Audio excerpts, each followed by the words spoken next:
Lars Porsena of Clusium. By the 9 gods he swore that the great house of Tarquin should suffer wrong no more. By the 9 gods he swore it, and named a trysting day, and bade his messengers ride forth, east and west and south and north, to summon his array. East and west and south and north the messengers ride fast, and tower and town and cottage have heard the trumpet's blast. Shame on the false Etruscan who lingers in his home, when Porsena of Clusium is on the march for Rome.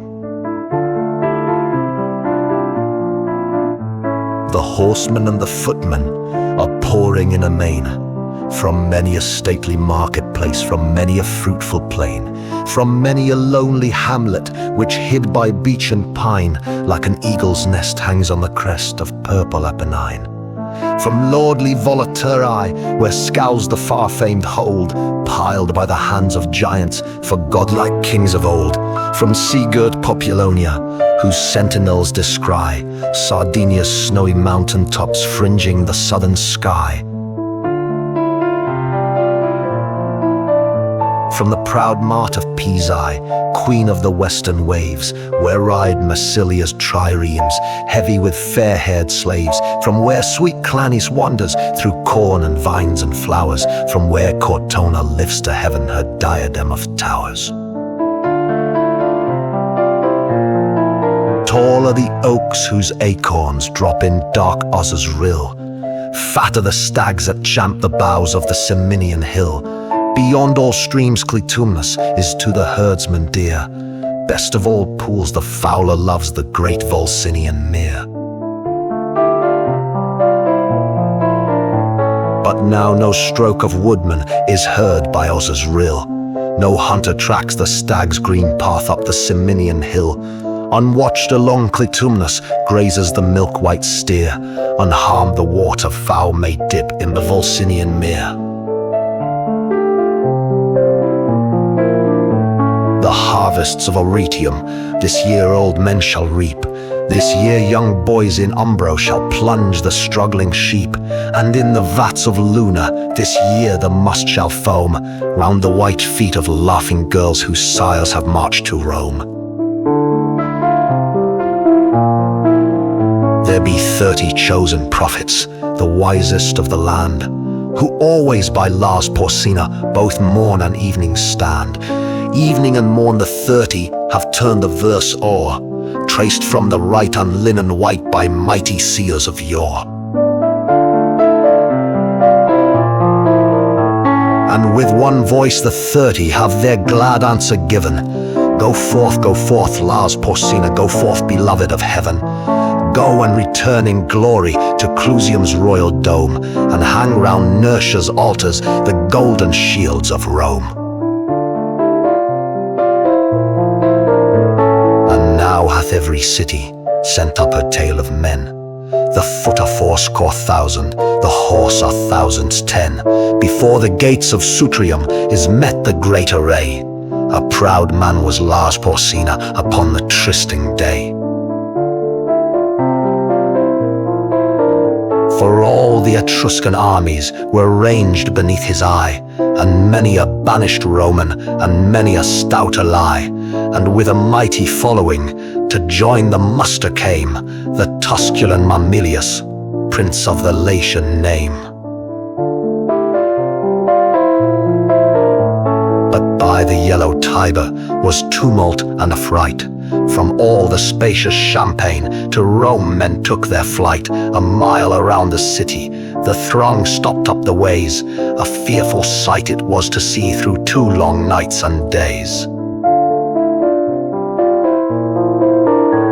For aged folks on crutches, and women great with child, and mothers sobbing over babes that clung to them and smiled, and sick men borne in litters high on the necks of slaves, and troops of sunburned husbandmen with reaping hooks and staves.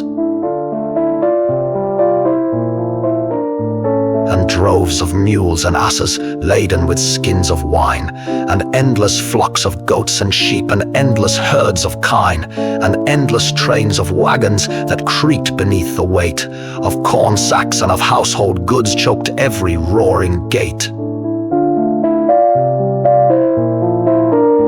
Now from the rock Tarpeian could the wan burghers spy the line of blazing villages red in the midnight sky, the fathers of the city. They sat all night and day. For every hour some horseman came with tidings of dismay. To eastward and to westward have spread the Tuscan bands, nor house, nor fence, nor dovecote in Crustumerium stands. Verbenna down to Ostia hath wasted all the plain. A stir hath stormed Janiculum, and the stout guards are slain. I wis in all the Senate there was no heart so bold, but sore it ached and fast it beat when that ill news was told. Forthwith uprose the consul, uprose the fathers all. In haste they girded up their gowns and hied them to the wall. They held a council standing before the river gate. Short time was there, ye well may guess, for musing or debate. Outspake the consul roundly, the bridge must straight go down, for since Janiculum is lost, naught else can save the town. Just then a scout came flying, all wild with haste and fear. To arms, Sir Consul, Lars Porsena is here.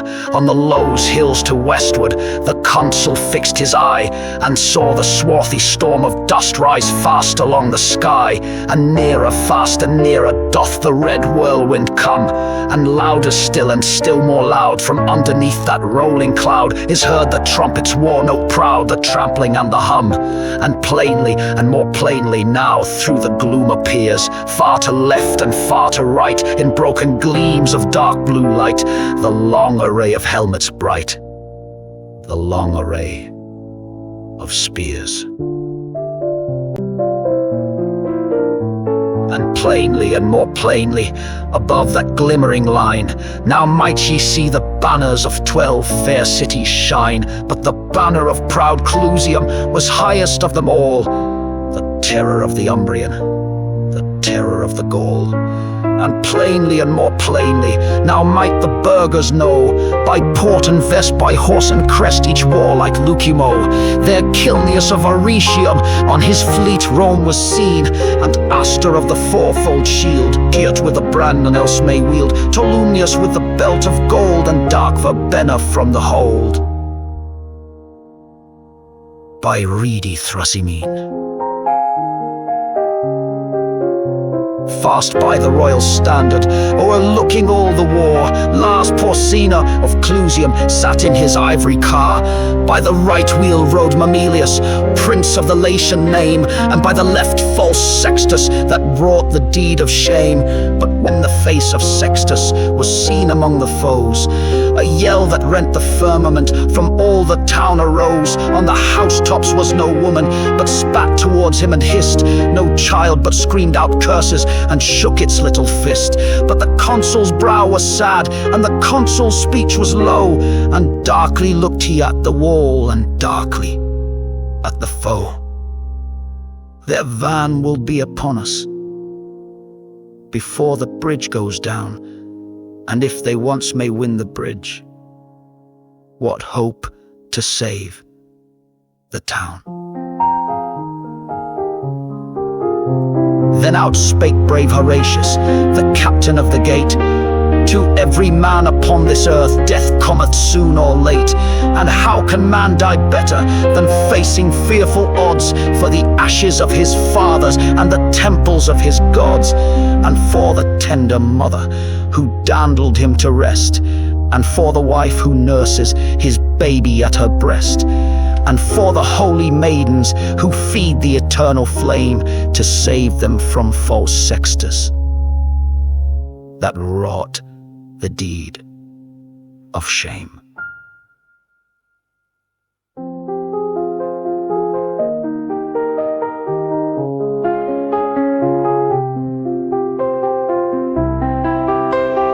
down the bridge, Sir Consul, with all the speed ye may. I, with 2 more to help me, will hold the foe in play. In yon straight path 1,000 may well be stopped by 3. Now who will stand on either hand and keep the bridge with me?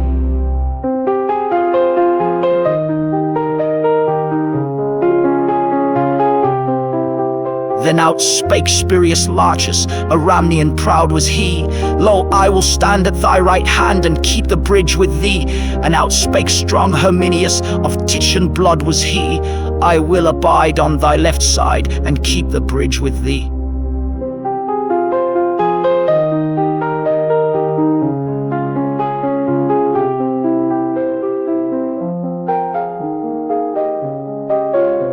Horatius, quoth the consul, as thou sayest, so let it be. And straight against that great array forth went the dauntless 3. For Romans in Rome's quarrel spared neither land nor gold, nor son nor wife, nor limb nor life, in the brave days of old. Then none was for a party, then all were for the state. Then the great man helped the poor, and the poor man loved the great. Then lands were fairly portioned, then spoils were fairly sold. The Romans were like brothers in the brave days of old. Now Roman is to Roman more hateful than a foe, and the tribunes beard the high, and the fathers grind the low. As we wax hot in faction, in battle we wax cold, wherefore men fight not as they fought in the brave days of old. Now while the 3 were tightening their harnesses on their backs, the consul was the foremost man to take in hand an axe. And fathers mixed with commons seized hatchet, bar and crow, and smote upon the planks above and loosed the props below. Meanwhile the Tuscan army, right glorious to behold, come flashing back the noonday light, rank behind rank like surges bright of a broad sea of gold. 400 trumpets sounded, a peal of warlike glee, as that great host with measured tread and spears advanced and ensigns spread, rolled slowly towards the bridge's head, where stood the dauntless 3.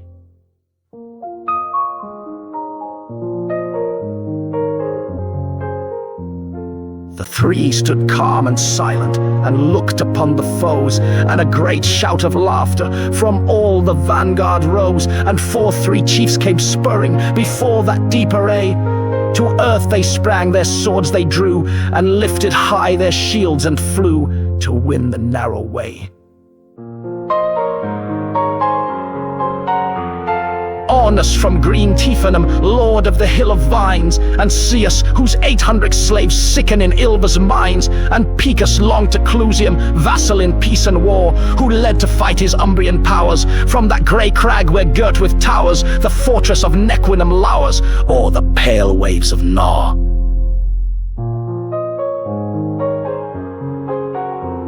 Stout Lartius hurled down Ornus into the stream beneath. Herminius struck at Ceus and clove him to the teeth. At Picus brave Horatius darted one fiery thrust, and the proud Umbrian's gilded arms clashed in the bloody dust. Then Ocnus of Faleri rushed on the Roman 3, and Lausulus of Urgo, the rover of the sea, and Arons of Volsinium, who slew the great wild boar that had his den amidst the reeds of Cosa's fen, and wasted fields, and slaughtered men along Albinia's shore.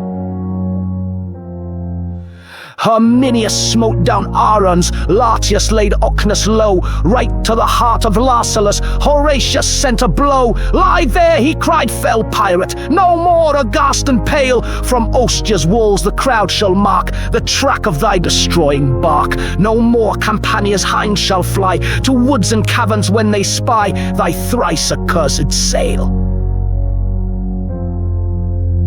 But now no sound of laughter was heard among the foes. A wild and wrathful clamor from all the vanguard rose. 6 spears' lengths from the entrance halted that deep array, and for a space no man came forth to win the narrow way.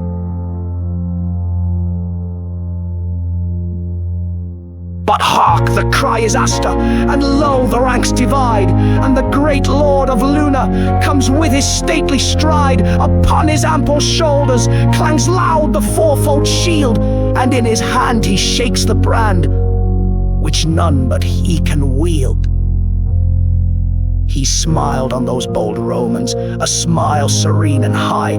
He eyed the flinching Tuscans, and scorn was in his eye. Quoth he, the she-wolf's litter stand savagely at bay. But will ye dare to follow, if Aster clears the way? Then whirling up his broadsword with both hands to the heights, he rushed against Horatius and smote with all his might. With shield and blade Horatius right deftly turned the blow. The blow, though turned, came yet too nigh. It missed his helm, but gashed his thigh. The Tuscans raised a joyful cry to see the red blood flow.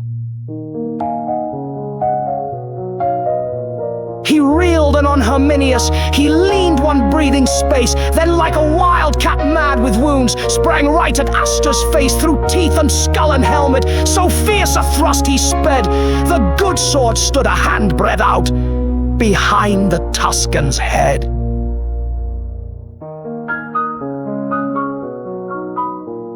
And the great lord of Luna fell at that deadly stroke, as falls on Mount Alvernus a thunder-smitten oak. Far o'er the crashing forest the giant's arms lie spread, and the pale augurs, muttering low, gaze on the blasted head.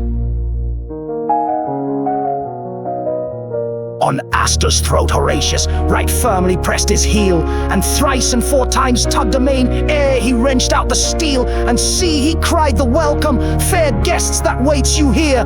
What noble Lucamo comes next to taste our Roman cheer? But at his haughty challenge a sullen murmur ran, mingled of wrath and shame and dread, along that glittering van. There lacked not men of prowess, nor men of lordly race, for all Etruria's noblest were round the fatal place. But all Etruria's noblest felt their hearts sink to see on the earth the bloody corpses, in the path the dauntless three. And from the ghastly entrance where those bold Romans stood, all shrank like boys who, unaware, ranging the woods to start a hare, come to the mouth of the dark lair, where growling low a fierce old bear lies amidst bones and blood.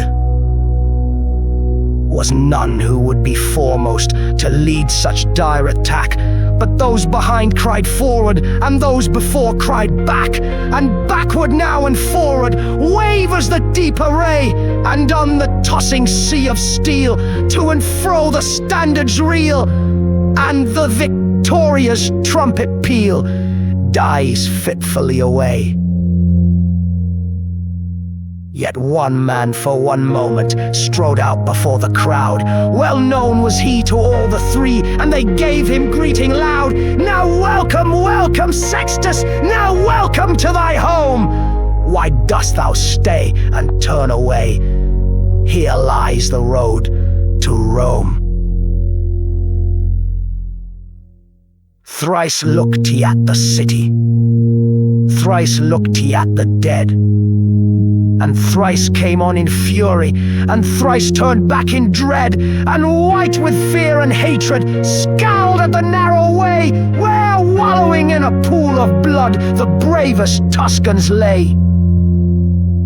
But meanwhile axe and lever have manfully been plied, and now the bridge hangs tottering above the boiling tide. Come back, Horatius! Loud cried the fathers all. Back, Latius, back, Herminius, back ere the ruin fall. Back darted Spurius Lartius, Herminius darted back, and as they passed beneath their feet, they felt the timbers crack.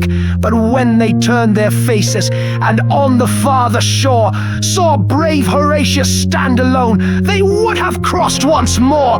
But with a crash like thunder fell every loosened beam, and like a dam the mighty wreck lay right athwart the stream, and a long shout of triumph rose rose from the walls of Rome, as to the highest turret tops was splashed the yellow foam. And like a horse unbroken, when first he feels the rein, the furious river struggled hard, and tossed his tawny mane, and burst the curb and bounded, rejoicing to be free, and whirling down in fierce career, battlement and plank and pier, rushed headlong to the sea. Alone stood brave Horatius, but constant still in mind, thrice 30,000 foes before, and the broad flood behind. Down with him, cried false Sextus, with a smile on his pale face. Now yield thee, cried Lars Porsena, now yield thee to our grace.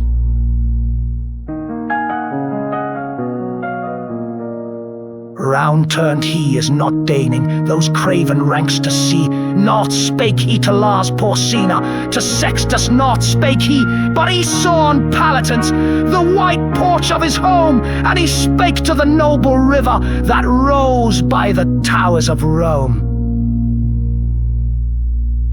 O Tiber, Father Tiber, to whom the Romans pray, a Roman's life, a Roman's arms, take thou in charge this day. So he spake, and speaking sheathed it, the good sword by his side, and with his harness on his back, plunged headlong in the tide. No sound of joy or sorrow was heard from either bank, but friends and foes in dumb surprise, with parted lips and straining eyes, stood gazing where he sank. And when above the surges they saw his crest appear, all Rome sent forth a rapturous cry, and even the ranks of Tuscany could scarce forbear to cheer.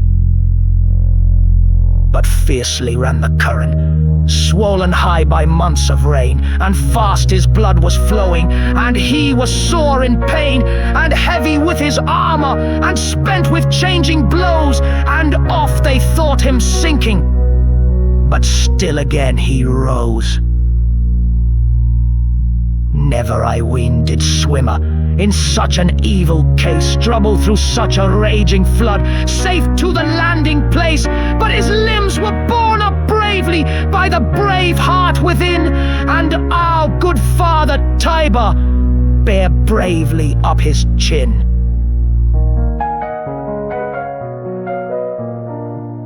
Curse on him, quoth false Sextus, will not the villain drown, but for this stay ere close of day we should have sacked the town. Heaven help him, quoth Lars Porsena, and bring him safe to shore, for such a gallant feat of arms was never seen before.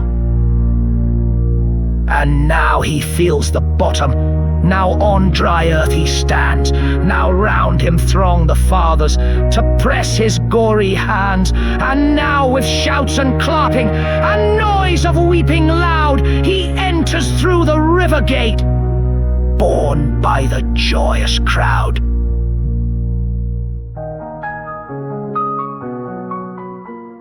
They gave him of the cornland that was of public right, as much as 2 strong oxen could plough from morn till night. And they made a molten image and set it up on high, and there it stands unto this day, to witness if I lie.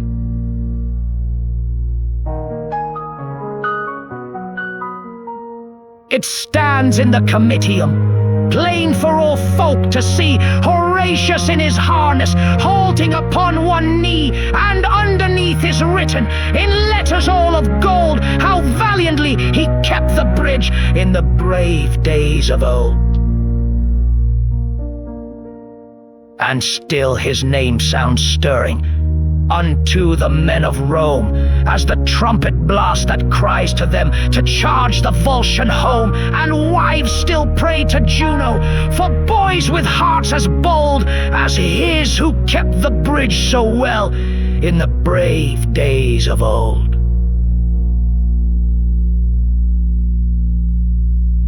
And in the nights of winter, when the cold north winds blow, and the long howling of the wolves is heard amidst the snow, when round the lonely cottage roars loud the tempest din, and the good logs of Algidus roar louder yet within. When the oldest cask is open, and the largest lamp is lit, when the chestnuts glow in the embers, and the kid turns on the spit, when young and old encircle around the fire burns close, when the girls are weaving baskets, and the lads are shaping bows, when the good man mends his armor and trims his helmet's plume, when the good wife's shuttle merrily goes flashing through the loom, with weeping and with laughter still is the story told, how well Horatius kept the bridge in the brave days of old.